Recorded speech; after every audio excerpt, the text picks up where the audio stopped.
All right, cool. Just before you, just so you're, I'm very not PC, and I will say a lot of things that may or may not get you canceled before we begin. You know, that's the beauty of a podcast. It's all authentic. That's why I started this. Cool. All right. Well, do your thing. We're in a post censorship world. No, that's not true at all. Actually. You don't think so? No. All right, ladies and gentlemen. Today we'll be featuring Matthew Griffen, and if you want to... Yeah, I'm Brennen Jackson, yo. Brennen Jackson. Just met him maybe an hour ago, but the real feature here is on Matthew Griffen. And Thanks, Ethan. Matthew is a man of men, and he is quite unique, an entrepreneur, an advocate for perseverance. I don't even know. I'm just trying to hype him up because don't stop. I'm gonna come. He's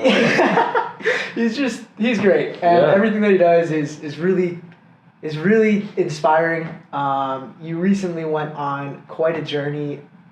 For BackPass, which is your startup, and I would love for you to tell me about it, tell the audience about it, tell Brennen about some stories. And yeah, well, I should preface this by saying Brennen hears this about probably every day, and Ethan at least once a week. So, but yeah, for the people that don't know, BackPass is the best way to see the world. We figured out a way to give the best hostel experience at the most efficient price. We go out there, we create these routes where we tell you the best places to go while simultaneously giving you the freedom to basically go wherever you want, prepaid, at one prepaid cost. So it's coming out next summer. So, I mean, if you want to test it, if you want to be a guinea pig, let me know. But yeah, next summer, keep an eye out. We're going to have a few different routes, few different locations, and yeah, it's going to be something really special. So let's take it back. Yeah. Why did you start? Well, that's actually it's a question that if you really want to think about why did you start something like this, I mean, it goes back all the way to the beginning. 2 years ago, I was working in construction, like industrial construction, and I was living in a trailer in upstate New York, making a shitload of money, but I had taken this job kind of on a whim. So I was I graduated college with TU? Yeah, with University of Denver. This isn't going to be much of an ad for TU. School Please do not promote the University of Denver. Fuck those guys. Brennan's also at TU. But yeah, so I got a degree in economics and history. I didn't really know what I wanted to do. I'd always thought law school was kind of plan B. I didn't really want to be a lawyer, but I didn't really have any other options. And yeah, I took a gap year off following my senior year where I was just working kind of odd jobs. And I applied to law school, got in, took the LSAT. But there was just a part of me that I wasn't sure I wanted to do it. And I got this call from a friend of mine that was like, hey, there's this job that I can't do that they need somebody who's good with numbers and is willing to kind of go out and live in the middle of nowhere for a year. And they'll pay you, a ton of money. But yeah, I don't want to do it. Right. But you might be interested. And I was like, okay, that sounds cool. What's the project? And he said it was a lithium battery recycling facility. So it's a facility that's, they take all these first generation Teslas, all these old batteries that are really, really toxic shit. They put them in a literal vat of acid, and they're able to secrete different materials from it. So I thought it was a cool project. And I was like, yeah, screw it. So I got in my car, drove up to upstate New York, and spent about a year learning about piping mechanics and how to read engineered drawings and how to track quantities and shit that I was the only person in there that was on a non-engineering path that I had no intention of ever doing anything like that. And it sucked for a long time. It really, really sucked. It was 12-hour days of not knowing what the fuck you're doing. And there was a point around 3 or 4 months in where I kind of realized dude, there's nothing between me and this information. There's no reason that you can't execute something. If the information is there, you can learn it, you can apply it, and you can keep going. Because you had no experience. Right. I mean, my experience. That's a big point here. Yeah. I mean, dude, I could count. I had a degree in economics. I could talk. I could still talk philosophy for hours. But sure. I didn't know shit about actual engineering, actual construction. Yeah, and there was a point where I realized it's I could learn this. I could really There's not really anything between me and learning whatever the fuck I need to do. So yeah, that project, it's a whole story. The government pulled their money. The company, there was a startup that they were working for. Well, they just over leveraged. This is a good lesson. This was in the like days of COVID where they were just throwing money out the door. And yeah, so if anybody has like $500 million laying around in your couch cushions, there's a 75% complete, lithium battery recycling plant. Somewhere. It would make you a ton of money in upstate New York. Yeah, it'd make you a ton of money.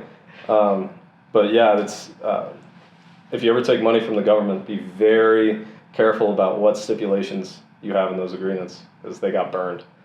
And we got burned too. Let's jump into BackPass. Yeah, so what happened? So that job wrapped up, and I didn't really know what I was going to do next. I came out to Denver really to chase a girl because I had nothing better to do. And I got a job offer out here to work on power lines. And I was doing like project management at this point. I got kind of recruited from that job to a guy. I was working with Burns & McDonnell, big company here in Denver. And yeah, about 6 months into that, I was bored out of my mind because I was looking at electrical components all day. And yeah, I had a friend named Brennen Jackson who was making a life for himself. And I told you to come and get your ass down to Tulum, I think were the exact words I used. At some point, yeah, that's a true story. And I mean, Brennen can get into it if he wants, but there was a point where I was like, you know what, I gotta come see like what's going on, because at this point I'd been working these crazy long hours. I've been getting paid good money, but it doesn't matter how hard you work if you're making a salary. Like, it really doesn't. And you're on Brennen someone was else's time. Yeah, and Brennen was like, I'm on my own time, and I was like, you know what, fuck it, I want to see what's going on there. In Tulum. Yeah. Wait, little side note, Brennen, how did you get out to Tulum? Sure. So, so for those, I've heard this side of the story. Yeah, I know this is important. This is important. So I'll interject and I'll let your main man run his shit. Yeah. So I was living in Tulum. I've been running at that point for about a year a family office. I ran a large multinational recruiting company in energy and infrastructure. That's actually kind of how Matt and I riffed a lot. Yeah. It was I worked with like big multinationals and renewables. And I fucking hated it. I was living in Holland. I was making a shitload of money and life was good, but I fucking hated my life as far as my job went. So I shut it down. I sold it. And I started a company, a family office consolidating funeral homes and crematoriums all over the country. And about a year into it, I was like, bro, I fucking hate living in America. Like, 'cause I've lived in and out of America all my life. And I'm a firm believer that the States is a phenomenal place to make money. It's a terrible place to live. So I was living down in Mexico, living my best life, and doing all kinds of airy-fairy shit, things that people do in Tulum, like sweat lodges and that kind of shit. Yeah. And I'd be on the phone with him after, a 10-hour day. And I'm like, this guy's making more money than I am. Yeah, I'm making like 4 times the amount of money as him, and I'm literally like smoking a spliff by the pool, shooting up with some Latina baddies. Like, I'm literally FaceTime, like, yeah, dude, like, come down here, like, this is what's here.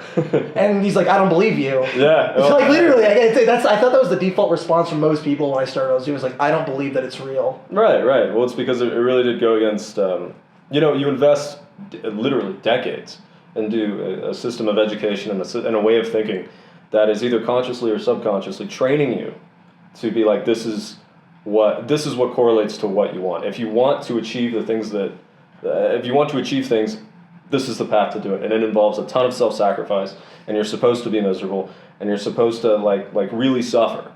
And there is truth that you have to suffer for what you want, but at a certain point, the world doesn't always like that. That's not the way that the world works. The world doesn't directly your suffering will not directly correspond to success.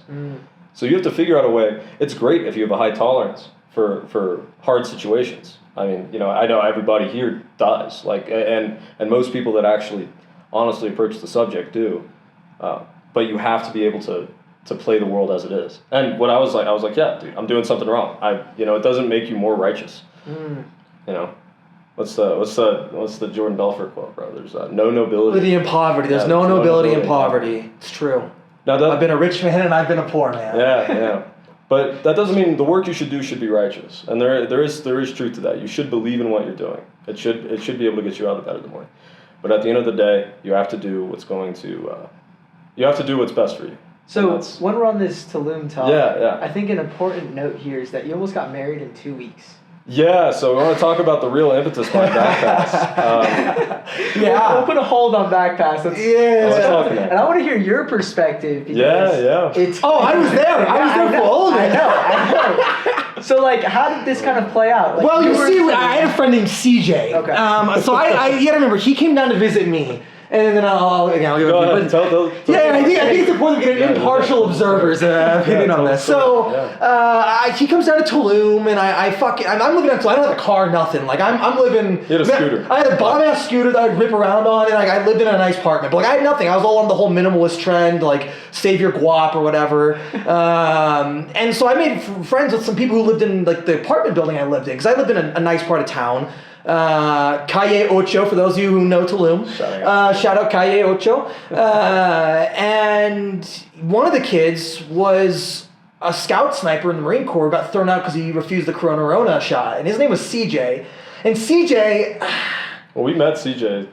You met him the same time that I met him. So I remember this kid just sitting there. He's got a big neck tat, like covered in tats. Hardcore. Hardcore. And he's shorter than shorter than both of us. Probably. You got a picture, a short guy. Yeah, 5'6", 5'7". But he's got a mustache. But a thick ass mustache, like porn star mustache, like perfect. Yeah. I remember the first time I saw him, like, God, this kid's a fucking prick. But I started to make friends with him, and so we'd go out every night. And while he's in town, we were going out. And one night, I take him to go to a temezcal, which is like a traditional Aztec sweat lodge. It's a ceremonial thing. And I mean, I don't know what your intention was, but we come back and you don't remember my intention? Oh man, I don't remember your intention. I remember my intention. I don't know if I remember yours either. Good. I don't think I shared mine with you. No. They make you say it, right? That's the whole thing. So they go around the room. It's a very ritualistic process that they take you through, and they go around. They have you introduce yourself, and you have to say, what are you here for? Like why you're about to suffer through. Like for people who don't know what this is, you get locked in a dark. Like really hot. Yeah, clay hut. But there's a guy in there, and they're just making it like steam. Like they're just putting in these rocks and throwing water on the rocks, and it's just hot, and it's uncomfortably small, and every fiber of your being is telling you to leave because it's dark, pitch black. Can't breathe. It's bad for you. Like your body's telling you this is bad for you.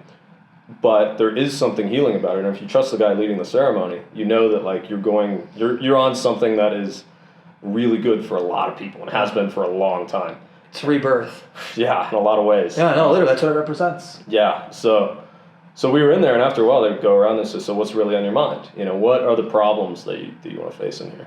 And I remember, I was in energy, and that was kind of my intention, was like, I want to clarify what energy means to me, because I've been working in literally like mechanical engineering. I've been working in power lines, but I'd also been working with the airy-fairy, and like I'm a big believer in momentum, right? And I'm a big believer in like I think energy is energy. It means a lot of different things, and we haven't really brought it together as one concept.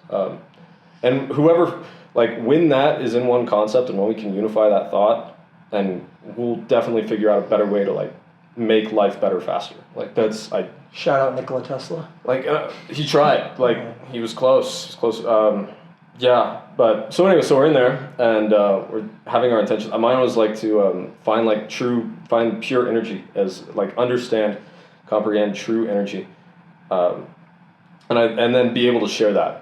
That was kind of like find out what creates energy and share it efficiently. And I remember, I do kind of remember yours. Yours was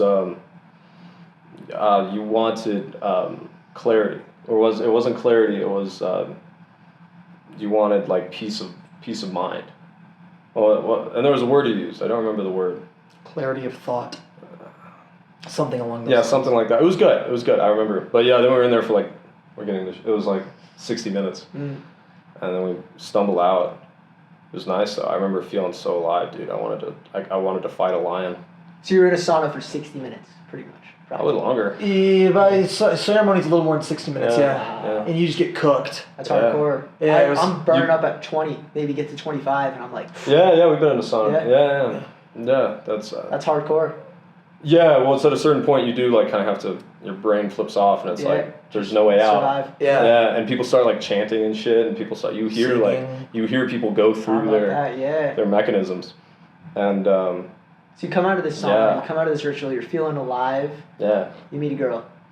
We did. Yeah. So we go back to Brennen's to the pool. And there was another guy, Michael, who's equally important to the story. I don't know if Michael's still, I don't know what his situation is, so I don't want to... You'll leave him out. Yeah, but let's just say he had some legal trouble in the States, came down to Tulum. He was starting a new life for himself, but he's the most laid back. You want to picture like somebody who's like a surfer? A mooch bum asshole. I love him to death. He's one of my best friends, but like... He's a beach bum. Yeah. And not necessarily in a bad way. I love the guy. But he had a cool little spot. We come back, the two of us come back, and I'm ready to go. I'm up, my energy's raised, because after doing something like that, it's like it unlocks something. Plus, I was going to take you out that night to like one of the best clubs. I was like, I'm going out, like we're doing this. And so we go back, and we show up, and this place is empty, by the way. You want to imagine like a big apartment complex with a pool in the middle. Okay. And there was maybe a 10% capacity. Wow. So there's very rarely, the whole week, there's very rarely people there. And we walk in and I see Michael and CJ. CJ's is, covered in tats. It's kind of he's hard to miss. Yeah, he's hard to miss, but he's also really like bubbling with energy, just overflowing with energy. Okay, I see it. And Michael's much more like very cool, very like laissez-faire, go with the flow, very funny guy, but very easygoing. And yeah, they got these two girls with them. And I remember we walked back, and we're like gonna change because we're absolutely just drenched in sweat. And I remember I'm like, yo, like we're like, well, we're going out with them already, and they got these two girls, and I'm thinking, well, I don't want to go fuck up their night. I don't want to go. You don't want to get in the middle of that. So we're changing. We get ready. I don't know how. I think I was like really hungry. I think everybody else wanted to. You guys were chilling. I was like, I want to go. It was like 7 p.m. Yeah, I know. You're like, I want to go out. I'm and I was like, dude, chomping at the bit. 7:30. Like, chill. Yeah. Smoke another bowl or something. Yeah, and I think I took CJ's bike into the city. Remember that? No, it was Michael's. It was Michael's. Yeah, bike. Michael. Yeah. I took his bike. I like separated from the group, but we came back and we started talking, the six of us, and one of these girls was they were both there to film a podcast. And one of them, like they were both influencers. One of these girls was like a professional astrologist.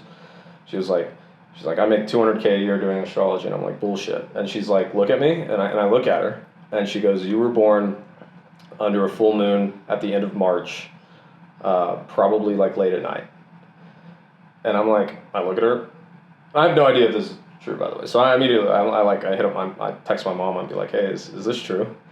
Mom's like, I don't know, let me check. She goes and finds the birth certificate. Were you born under a full moon? Yeah. Whole moon, yeah. Me too, dude. Yeah. That's crazy. Do you know the significance of that? No, I don't. Please tell me. I don't either. Oh, okay. Maybe this is why she makes $200,000. Huh. Wait, so this chick just goes up to you and just...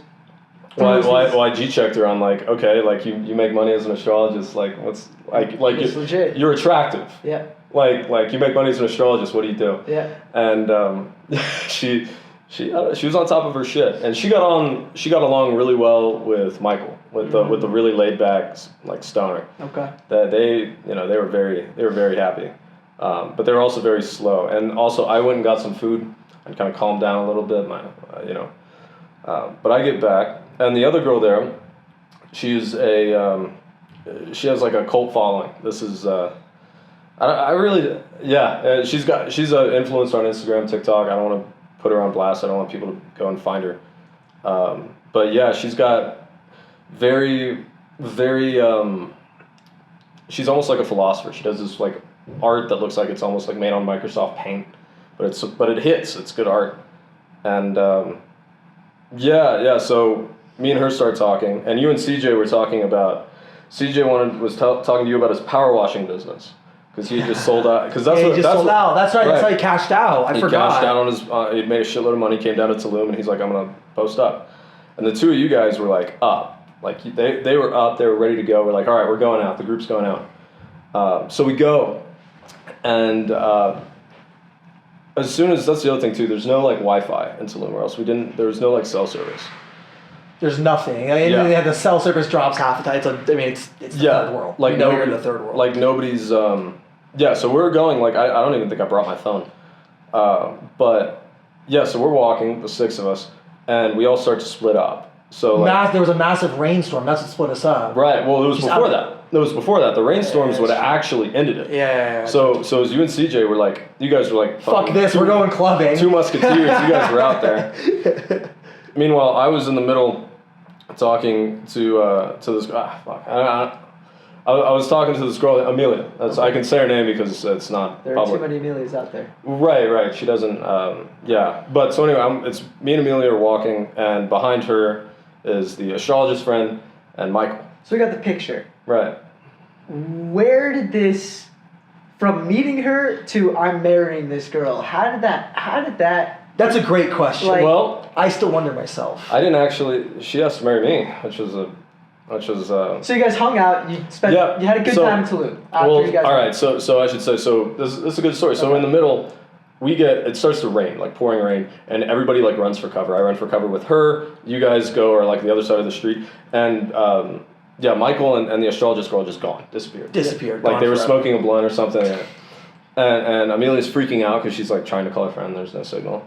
And at a certain point we're like, fuck it, you wanna go like get a drink? And so we get a drink, and we end up going back to our Airbnb, and we go on the roof, and we're talking, and it's just like electric chemistry. It was one of those moments where I knew, like at the time, I was like, this is like special. This is something. It's one of those moments where it's like the rest of your life isn't like this. Like savor it, like enjoy it, and I did. But we end up going back to the Airbnb. We open the door. Who do we find? We find Michael and the girl in the bed smoking a blunt. They were like, yeah, we were wondering when you guys would show. Like giving us shit. So you guys hit it off. Yeah, we hit it off. Tulum. They were flying out the next day. Okay. And we hung out. Michael and the girl actually went back to the apartments that you guys were at. Yeah, me and Amelia spent the night, and she was she had never had any sort of romantic inclination. She had had a very monastic existence. And I don't know if she still does, but she definitely did then. In a lot of ways, it was almost like being back in a high school relationship. There was a lot of like awkwardness there that Immaturity. Yeah, but it was honest. I wouldn't call it immaturity. More so, just like everything was new. But so anyway, she's like, yeah, I'm flying back to New York tomorrow, and I said, okay, that sucks. Whatever. Like, I'm not really thinking anything of it. And but we keep talking, and she's like, yeah, I actually don't have anything to do for the next like week and a half. It's like, well, you know, you want to. I'd kind of already decided. So I'd seen what Brennen was working on, and I was like, yeah, I'm quitting my job. I don't know what I'm gonna do. I don't know how I'm gonna do it, but like, no, fuck that. Like we're changing things, and yeah, I was like, I'm going to move energy at scale at this world. I don't know how I'm gonna do it, but like I'm not gonna find it here. So I've already made a decision in my head. So I'm also like, fuck it. You want to come like be with me for the like most psychologically intense week of my life? Because I'm like fucking gonna throw everything behind. And she was like, yeah, sure, why not? So she flew out to Denver. She stayed with me. I was living in Denver at the time with this like 6-year-old dude, was my roommate. We like split the house, and he was great. Like shout out Bob. Bob's like a fucking legend. I'd sit. He was in a lot of ways. He was a father figure for me, and you know I didn't really have that much when I was growing up. So I really lucked out. With that living situation. But no, so Amelia comes out, visits me for a week, and that whole week we don't like. We were both sober the whole week. Like we were just, and it wasn't like we were intentionally trying to be sober. It's like we just never, like it just didn't need to happen. And by the end of it, we went out to dinner because you were there one night. So the 3 of us went out, and that was smoked British cigarettes outside of the Thai restaurant afterwards and got mooched on by homeless people. Literally, I think 3 different homeless people asked us for cigarettes. That's Denver. Yeah, that was fun. Better than sex. And Amelia gave me some good. Amelia gave a lot of good advice. That's the thing about Amelia. She was one of the wisest people I think I've ever met. like she had this way of, she could look at somebody and she could just see through you. She knew everything about you from the moment she saw you. And she credited that to Tibet, that she'd spent some years in Tibet, and she thought that like that had given her some form of enlightenment, right? Yeah, so, but at the end of this week, we're really clicking off. We're already talking about, like, you know, we want to, it was like, for me, it was like a switch flipped, where I was like, I don't care what I have to do, but like, this is fine. I can make this work. I don't care if I have to fucking, you know, flip burgers. I don't care, like, what the fuck, sell You're crack. staying with her no matter what. Like if she was like, we both like want like 5 kids, fucking, we'll make that happen. Like, God, like it's settled in my mind. It's settled, and at the end of it, she was like, yeah, like, do you want to get married?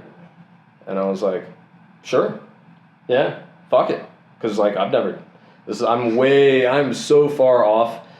And I should say, like, I've had other relationships. Like, at this point, I've dated someone I've had multiple year-long relationships.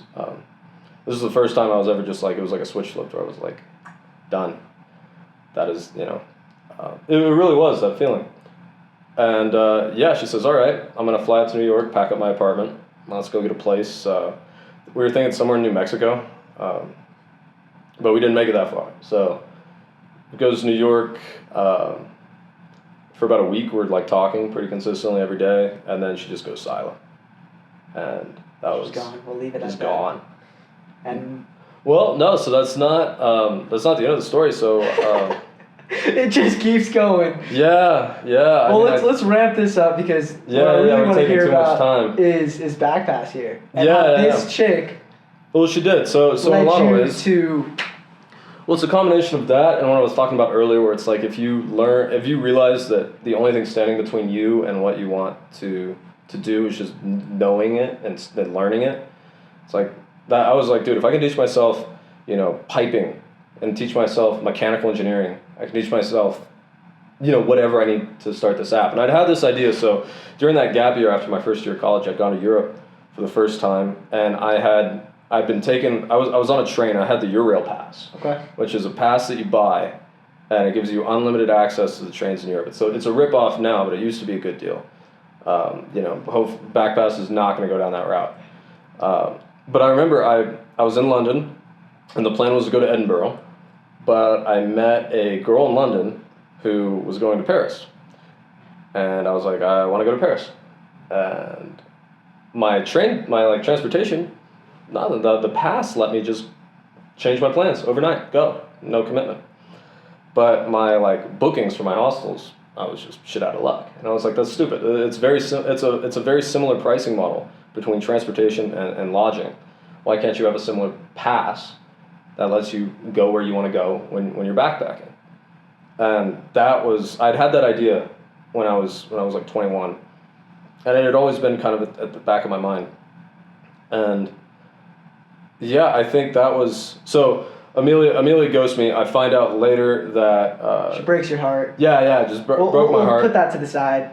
Well, no, but it was good for me. Well, it's one of those things where it's like you turn it around. It's like that was my fuel. This is a spite, like, because I remember. So I closed out my life in Denver, and I got all my shit. I went back to. I'm originally from Texas, so I went back to my family home, and I had this idea for BackPass, which is it's this app.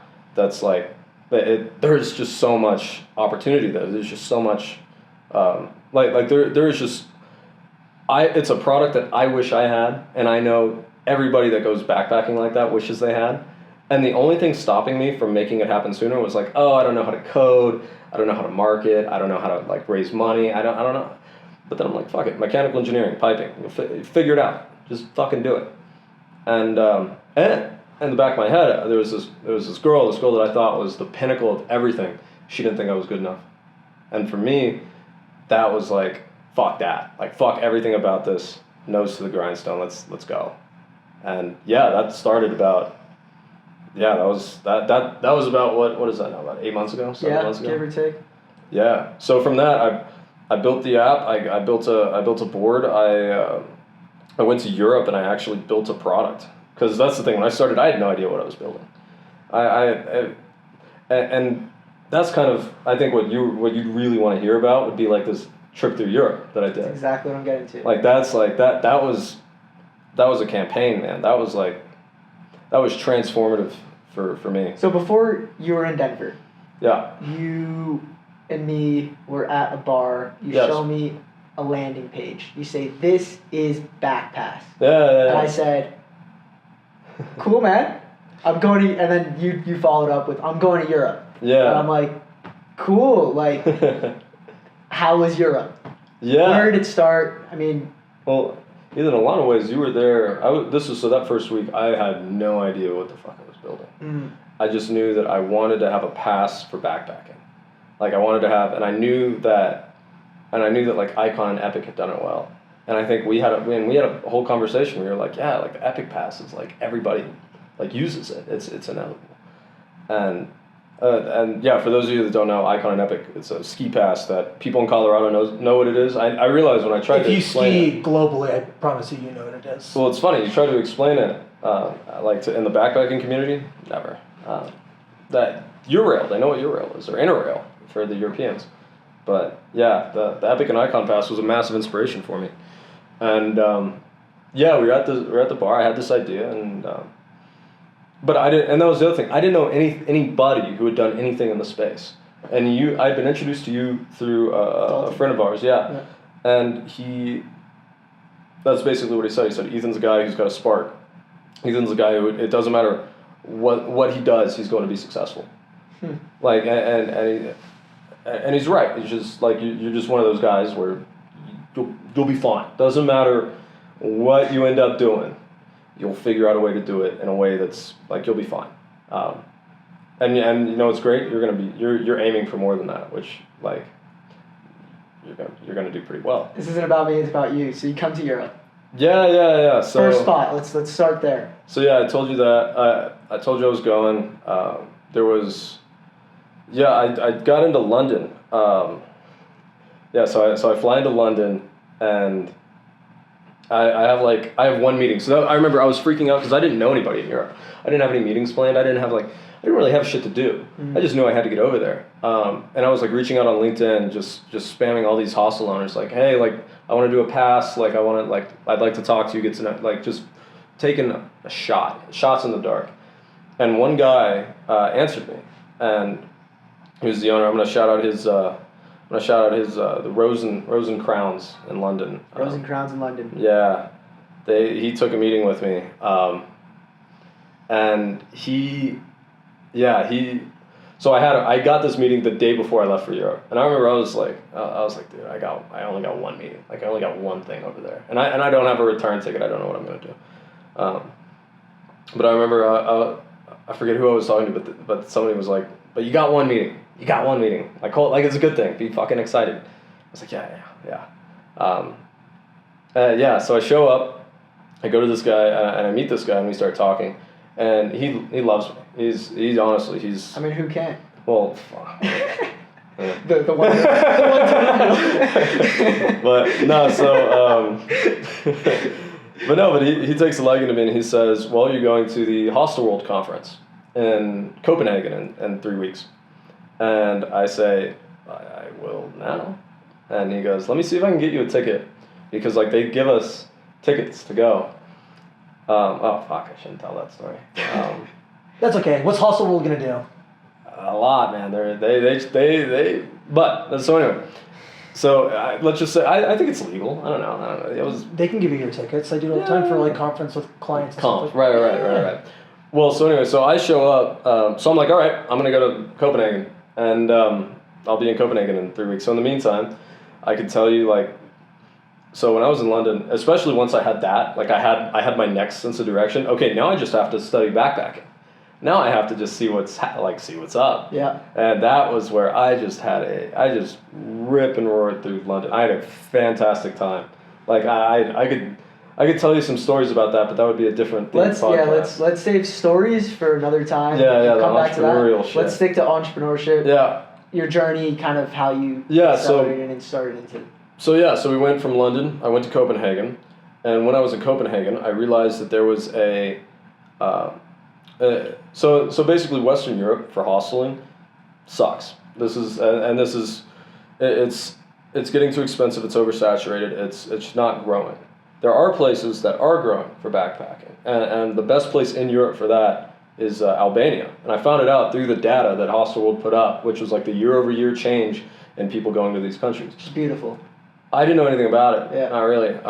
But I saw plus 36% year-over-year growth. Wow. In Albanians for tourism, and I think the next best in Europe was like I think it was like Romania at like 8%. But the rest of Europe, like Albania's just popping off, and I'm like, all right, I gotta figure out what's going on over there. So I book a ticket to Albania, like a $40 Ryanair flight from Copenhagen to Tirana. I fly down, and that's when I just walk up to hostels and I say, all right, this is what I want. I want to offer your hostel on this pass, and I really started to figure out what a pass and what a route would look like. So I went down. I met a manager at a hostel in Berat, which a great hostel called Hannah's Hostel. Highly recommend. The owners are Rafat. The owner, if you get a chance, hang out with Rafat. He's a fascinating guy. But his manager at the time was like, strange enough, this is the thing about entrepreneurship. I got some of my best ideas from people that I just met, just one off, like they saw it and they were like, have you thought about this? And all of a sudden, I can apply that to what I had, and that would be some of my biggest advice to anybody that's looking to start anything. And that is? Listen to random people you meet. Like talk to random people about what you're doing. Which it almost seems paradoxical. Right. Because typical entrepreneurs, typical founders close themselves up in their room, put their head down, nose to the grindstone. Well, you have to do that. You have to be able to actually execute the work when you're coding. And you're in a whole different ballpark here, as your business model is around the outsider. Yeah. You have to put yourself outside. Yes. Which is quite interesting. So let's just Maybe say... it's just B2C. But if you're doing B2C, definitely talk to your customers. Yeah. And because they'll have like solutions for problems that they just never acted on. Like everybody has fantastic ideas, that there's quite literally an infinite amount of wasted potential in this world. And that's, well, so this guy said, I was trying to get every single hostel involved, and there was this guy who's like, well, why don't you just curate, get like the top, why don't you just get the best hostels? You have a pricing metric to where you can incorporate any hostel. Why don't you go to the best hostels and like make that the brand? Make the brand being like, you're going to create an experience that people can feel safe with, that people can feel excited about, and that people can feel special. So that's why these routes, so for example, like I've got probably 8 hostels in Albania that I'd recommend at all. And don't get me wrong, there's dozens of hostels in Albania, but there's only 8 that I would send people to. And that's like, and they're only going to be, I hope they're good forever, but that's the thing with these hostels. They're living things. They're usually owner-operated. Like, the people working there make the hostel. And they probably, there's about 10 years of where they're going to be the experience they provide is on the cutting edge. It is cheap. It is awesome. It is like, it is really special. It feels like, and everybody else feels it when they're there. It is an awesome environment. And it's really hard to find in Western Europe. But there are certain places where you can find it. And that's, people will backpack, they'll go through Europe, they'll stay in hotels, they'll do Airbnbs, they'll stay at like these massive corporate chain hostels, which, aren't all bad, but as a rule, I try to avoid. But yeah, there are like these small owner-operated hostels are some of the best. Like they capture part of the human experience that people in the West don't get. And that brings me all the way back to where you talk about like the energy that I wanted to bring. I genuinely believe that if I can get more people to go and travel and see these things and experience these environments, they'll come back with an easier capacity to meet new people, and they will come back with a stronger sense of themselves. Because when you're out there, you can be anybody that you want, but if you're out there long enough, there's no one besides yourself that you want to be. Like you will become so comfortable with who you are and how you respond to being and really just the incredible unknown. Like something that you will be excited about going out the next day. And if you can bring a slice of that back to your life, man, I think that will change people's lives for the better. I think that is well worth, taking that trip and taking that time. So that's That's the product that I wanted to create, and the way to do that best is to get the best hostels and really curate routes and sell those routes. And these routes are a time-sensitive thing. They don't last forever. Like the routes are only good while they're popping. So for example, Albania is not going to be the best place to go for tourism forever, but it is right now. Yeah. Right. 5 years from now, that might be somewhere else. But I want people to be able to take BackPass and say, I was there when it was good. I was there when it was popping off. And it means something. I want that to mean something. So that's a powerful. I think it's something will add that will right. go through. It's energetic. Yeah. Yeah. So I completely agree with you on that sense. What I want to kind of pivot into on Sure. this entrepreneurial side of things, I want you to tell me, the audience, and Brennen I'm sure has heard this story as well, the time where your developer, because we'll skip over him because he's Sure. an absolute. No. He's he's just a guy trying to feed his kids. There you go. You respect him. We won't. I wouldn't say I that. respect him, but I understand it. Fair. Now he left the team. He left you stranded. He at did. the most pivotal point of your experience when you had customer market fit. Yeah. He left you. Yeah, so that was the plan. So there was BackPass when I first consulted. There was 3 stages, and I think you should have a roadmap if you're going to try and build something from scratch. And that was the first step was we had to code it. We had to build an MVP. Right? We had to create something that we could go and show hostels or investors and be like, look, we have something, like it's real. And that's what I spent a lot of that summer. Me and this programmer guy called Eddie. I got no problem name dropping Eddie. But we spent all of our time doing this, right? And yeah, the second phase was to get industry buy-in, to go to these hostels and really get product market fit. And then the third would be to market it. So we're in the middle of step 3 right now, which is for next summer. But I had found this developer who I really liked working with, and he was, for about 3 months, he was very accountable. And then I got to Europe, and I had, so he was a software developer, freelancer. I'm sure I don't have to tell your audience how hard it is for software engineers right now, specifically like the median salary for a software developer is collapsing, right? Like it's, and Eddie was one of those guys. And for about 3 months, he was great. Like he was on the ball, great. And then I go to Europe, we're still talking every day, or thereabout. And then he starts to trickle off, and he just kind of disappears one day. And I had gotten like 2 people to try BackPass out. Like I had gotten 2 people that were going to go in Albania and basically like be ready to go, to start working through the kinks of it, start actually experiencing, getting it to where we can actually build an app that's not just an MVP.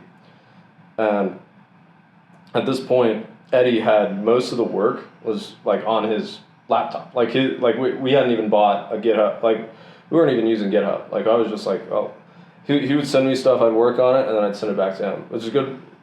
Always focus on like leverage.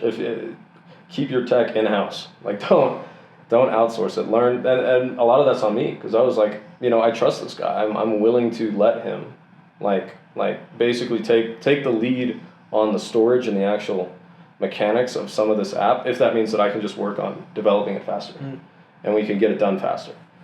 And yeah, so there I am sitting there with my first customer, and I'm like, hey, Eddie, send the like final version, send the MVP. Like, where is it? And just not hearing from him. And She's like the Tulum girl.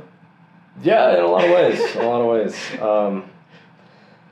At the most pivotal point. Sorry. Right. There. Sorry. No. Well, it's we got this. I had this girl that was going to take. She was going to take the BackPass through Albania. I'd sold one. I'd sold my first pass. Right. I was excited, and I wanted to put the final touches on it because I wanted to do some UI stuff, and really tailor it for her, and see what I could and couldn't do. And Eddie just never sent it. And there I am. So I finished Albania, and then the plan from there was to go Budapest to Berlin and build a second route. And while I was building the second route, I was going to be meeting people and sending them on the first route and having them test that. And I've been in Europe for about 2 months at this point. Okay. So I'm in Budapest, and I eat some street food. and I get really sick, like really sick. Like I am really, I'm having fever dreams, and that's the other thing too. I was like at this hostel, a very good hostel in Budapest called the Loft Hostel that they took care of me. They did not have to do what they did, but they basically gave me a whole room to myself. They were like, they let me be. So I was on my laptop. As soon as I realized, I was like, 2 weeks before this girl was going to use the product, I was like, fuck it. Like, Eddie's not going to help me. No one's coming to save me. I got to build this shit myself. I've never coded anything before in my life. Like, I'd started this summer. I'd done some work with him, but no, like I understood the concepts, but I hadn't built shit, right? So I crack open my laptop, and I just start ChatGPTing it. Like I'm just like, I want to do this. How do I do this? And then it tells you all this shit, and then you're like, okay, how do I do this? How do I do this? And then you just go. And then after a while, you start to be able to put stuff together. It starts to make sense. And then I get really sick, like awfully sick. And I'm throwing up, and I'm miserable. And it gets to the point where I'm like, all right, I have to get like a hotel room, because like I'm a walking biohazard. So I get a hotel room, and I remember I'm in the bathtub, and I have like my laptop perched, and I'm just like going through just building this thing, and I was trying to get this globe to work, and I just have this very distinct memory of being like on the verge of I hadn't eaten in days. I was dehydrated. I couldn't my body wasn't able to keep water, and I was just like, this just has to get done. Like there's no other way. It took me so much to get to this point. Like I'm not like, no. So I do it, and I finish it, and I send her the code to be able to access it, and then I pass out. That's the other thing too. I pass out. Just the absolute exhaustion. Yeah. I completed. Yeah. I did it. And then I also gotten some antibiotics. So I went to a Hungarian doctor, and she didn't speak English. I didn't speak Hungarian, but I was like on Google Translate, like telling her my symptoms, and she prayed for me. So yeah, that's a little. It's not a good sign when your doctor's praying for you. Yeah, no, it's not. And she was like, okay, you come back, and if this doesn't work, come back in 2 weeks. And I'm like, in 2 weeks, I'm going to be in Vienna. I'm going to be in a different country. She's like, oh my God. She's like, she was like, God. I remember I'm like in Google Translate trying to learn what she's going to prescribe me. But she gives me these antibiotics, and yeah, about 72 hours later, I was alive. But yeah, so I passed out as soon as this app was done. Passed out. Sent it to the. Yeah, sent it. Woke up middle of the next day, and I got this, and she was like, I can't make it. Like I had a volunteering gig, and I remember being like, that hurts me. Yeah, and I remember just being like, I had a weekend. I was telling him I was at the Airbnb. I didn't know if I wanted to keep going, man. That was. I remember you calling me. Yeah. Like your girl dropped out. Yeah. Yeah, and I was like, I ordered some pizza because I still wasn't feeling great. But I was just like, I watched both Dune movies. I'd never seen the Dune movie. I watched both Dune movies in one sitting, and those are long fucking movies.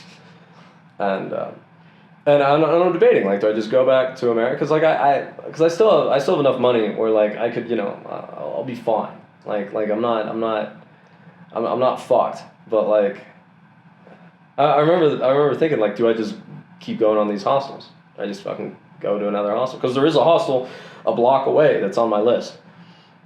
And eventually, the next morning, I'm like, yeah, you know what, fuck it. Like, I'm here, fuck it.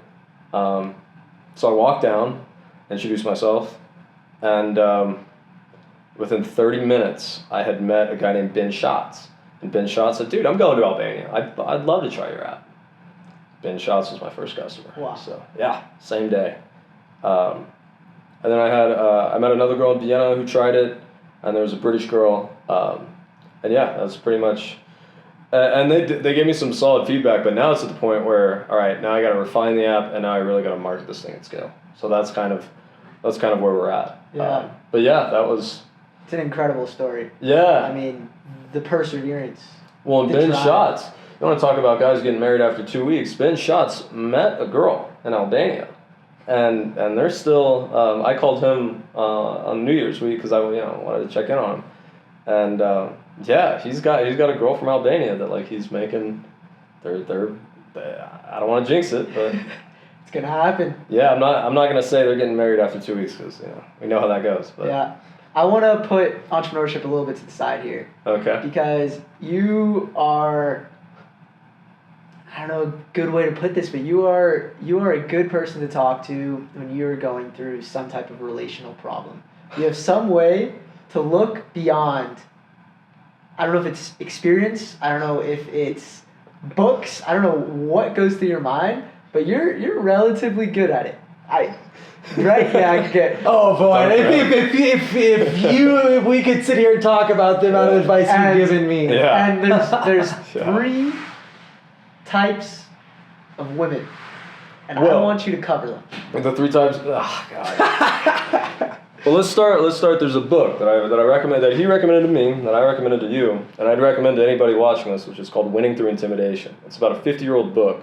It's older than that. It's like 70 years old. Yeah, well, it's fucking ancient. And what it goes through, it's a guy that's it's basically the art of how to be a middleman, how to be somebody who makes deals happen via referral, by putting 2 people together, and that in a lot of ways that's the purest form of business, right? Because there's quite literally entrepreneurial, like you want like because that's what entrepreneurial really means, is just the man in the middle. Right, and so there's no, so this book, anyway, there's 3 types of people that you run into in business. The first type is the type that tells you to your face, this is my leverage, this is how I'm fucking you, this is why I'm fucking, this is why I don't think you're going to be able to walk away, so these are the terms of the deal, are we going to do it or not? They tell you to your face how they're going to fuck you. And then they do exactly what they say they're going to do. The second type, which is, they're not my favorite, but they are they're the ones that'll lie to your face. They will oftentimes trade on their reputation, or they'll say, I would never fuck you because I look how many good relationships I have, and just to assume that I would do something like that is beyond insulting. And then they lie. And then they lie you and fuck you. They fuck you. Yeah. Right. And the third type, which is the most dangerous type, is the type that genuinely believes that you're both going to be able to win, that they're going to be able to put your interests equal with theirs, and that they genuinely believe that they have like your best interest at heart, and that they're not going to fuck you, and then they fuck you. But the dangerous part is they'll tell you, say, hey man, sorry I had to do it, I'll get you on the next one, and they'll mean it, and people will fall for it, and that's why you say the third's the most dangerous, because you'll find yourself coming back. And there is a rare 4th species that he points out in the book. Remember the author's name? I don't remember the author. I always forget his name. But it doesn't matter. His ideas are where they're important, and they're fucking brilliant. The 4th is, anybody that you share a bank account with. That's your type 4. Anybody else isn't on your team. But just to be clear, would you mind clarifying when you say we share a bank account with, what you mean? You and their financial interests are tied at the hip. Yeah. Yeah. Yeah, deeper. Yeah. Yeah. Like family. Yeah, you're partners. Cosa Nostra. Yeah. Well, yeah. Thing of ours. Yeah. So that's the 4 types, or really the 3 types of people. And the 4th is, for business. Yeah, for business, right? Now you asked about the 3 types of that's a great thing to keep in mind when you are brokering, when you are trying to deal. You probably have more experience than I do in this. So let's cover that for just a minute here. If you want to speak about on deal making. On deal making and people. Oh man, I could go for hours about that. I like to believe I fall firmly into camp 1. I remember the first time, if you've ever seen The Big Short, there's a scene where one of the characters is talking, and he's like, I gotta try to respect him though. He's so transparent opposite how he's gonna fuck us. And that's what I took from that. I was like, be somebody where your interests are so transparent and blatant that everyone just kind of has to respect you for it. Right? I will tell you to your face, I'm going to fuck you, and this is how I'm going to do it. But at the end of the day, you're not going to care because you're going to make so much fucking money, you can't count it, you have to weigh it. And I'll say it just like that to them. And 9 times out of 10, someone will look at you and go, great. They don't care. Type 2, they're like your typical slime bags. I find that to be the majority of business people, like in the business world, that they're fucking scumbags. Most people are like inherently dishonest, I believe. And then type 3 is as he mentioned, the most dangerous, and they're the starry-eyed. They're usually young in business. They think that there's such thing as a win-win. There's not. One side always wins more in the deal. And the job of a good deal maker is everyone has a comfort zone, is to put that deal right on the edge where they think it's a good deal and they feel comfortable and warm and fuzzy about it, but you're bending them over the top. And that's the reality of it. Like, that's business. Yeah. But yeah, I mean, that's the deals. And to bring it back to women though, and I've had plenty of commentary with him, and we could have a whole separate podcast about that, I'm sure. It works similarly, and I'll let you kind of give your little spiel about the three types of women. Well, and I shouldn't say it's the three types of women writ large. It's just these are I've had 3 serious relationships in my life, and it's been I noticed a similarity, if you will.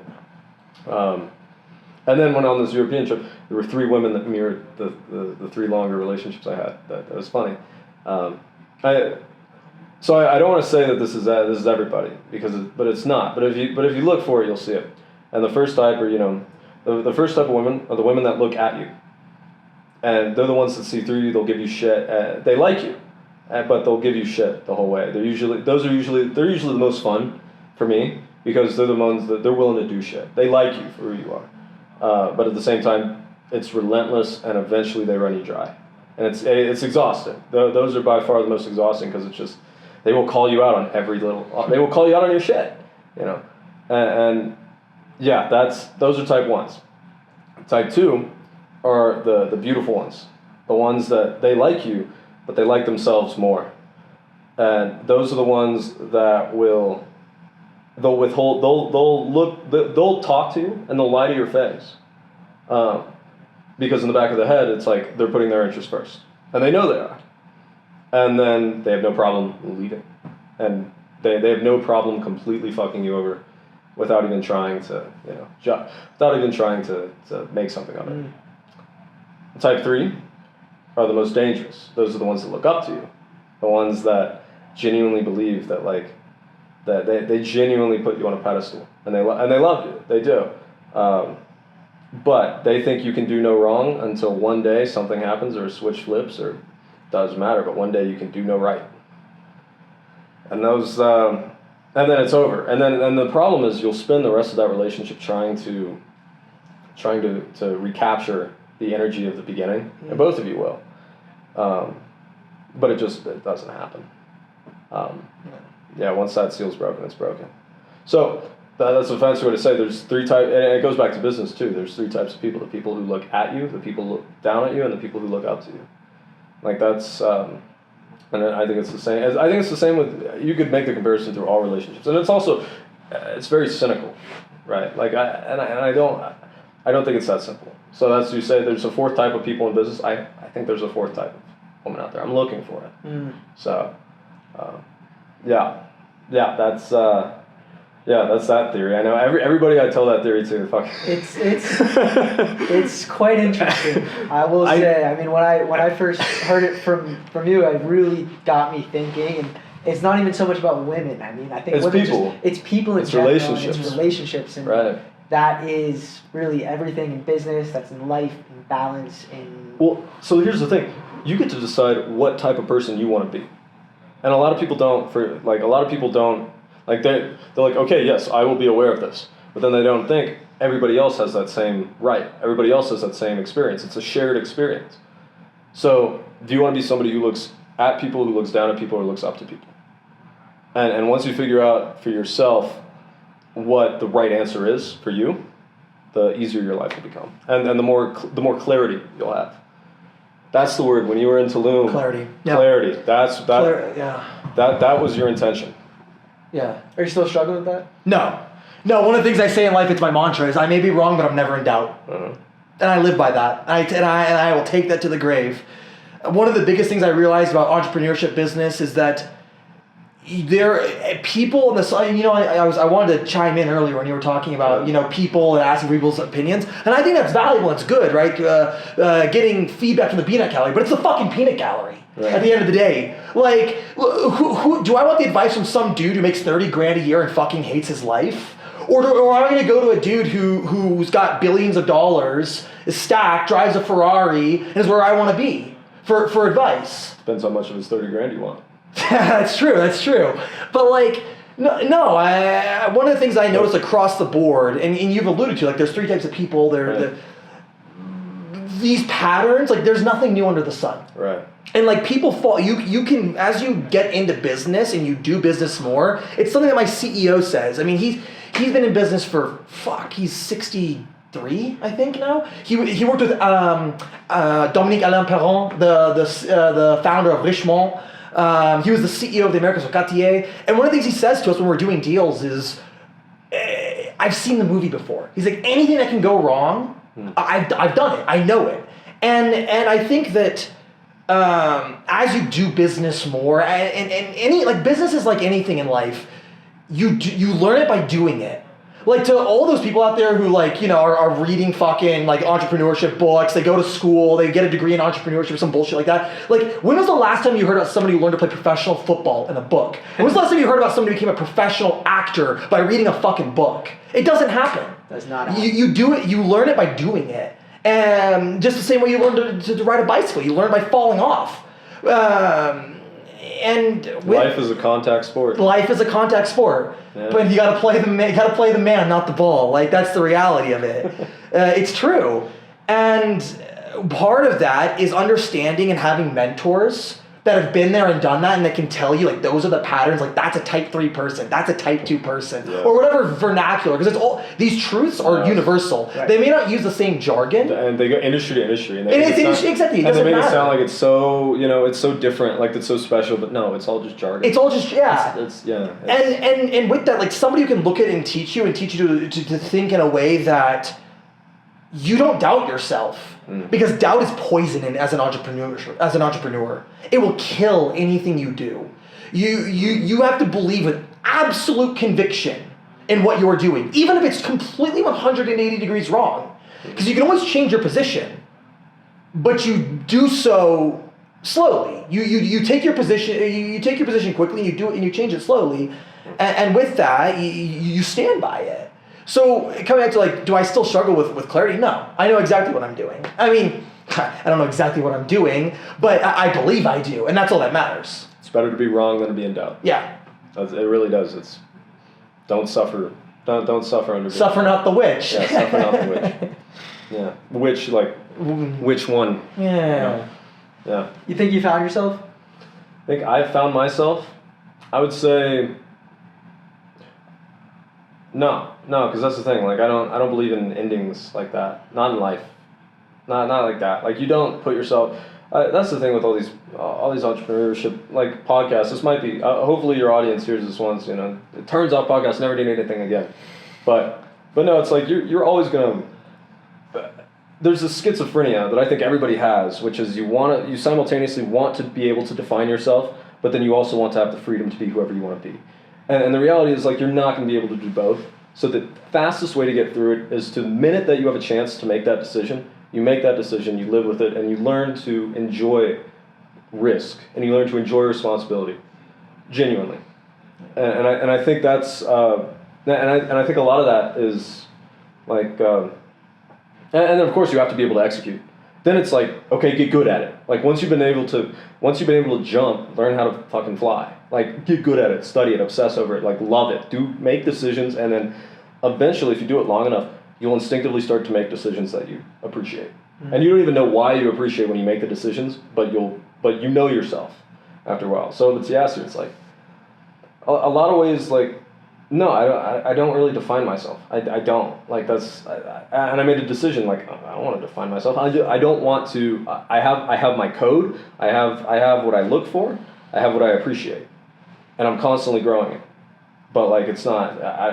There are no rules for life. Like, no. Like, fuck that. Like stay up. That's the rule. Get your paper out. Like stay on your feet.